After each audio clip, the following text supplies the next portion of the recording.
This week in Congress, we had the opportunity to be able to vote on legislation that creates an opportunity for us to be able to create American jobs and to be able to increase our exports. We successfully voted out of the House of Representatives the free trade agreements with Panama, South Korea, and with Colombia as well. I'm proud to see this legislation move forward. I supported it. For our farm and ranch community, this means that we're going to have the opportunity to increase our exports up to $55 million, have the potential to be able to create 500 new jobs in the 3rd Congressional District.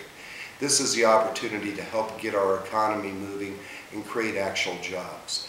You know, as I've traveled throughout the 3rd Congressional District, the stories that you've shared with me over your kitchen table and in your small businesses have resonated with me because it's been my experience as well.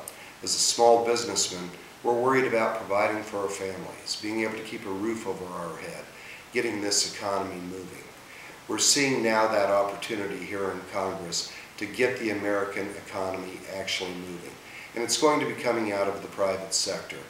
I was able this past week to be able to navigate through the entire Natural Resources Committee, our legislation which is going to be dealing with hydroelectric power, to be able to provide opportunities for our water districts to actually be able to harness that free power that is flowing down our conduits, our ditches, and our pipelines, to be able to sell electricity back into the grid, to be able to pay down long-term debt, to be able to run irrigation pumps so that we can grow more of those crops, and maybe most importantly, to be able to start creating jobs once again in the 3rd Congressional District. This is our opportunity, and this must continue to be our focus. You know, as I've visited with many of you, I think your stories, I can't tell you how much they've resonated. When you talk about the concern for your children, when you talk about the concern for your future, that opportunity to be able to live the American dream, we need to deliver on that promise. And I believe we can. The answers will come out of the private sector, out of creating that opportunity, addressing the challenges that you've expressed to me of a government that is not a stepping stone, but it's become a stumbling block to American success.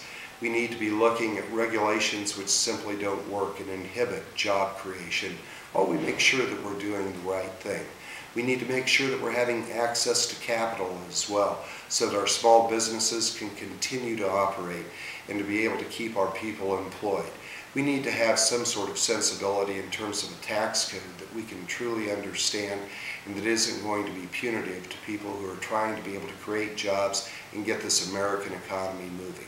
That's the message that we'll continue to deliver here in Washington.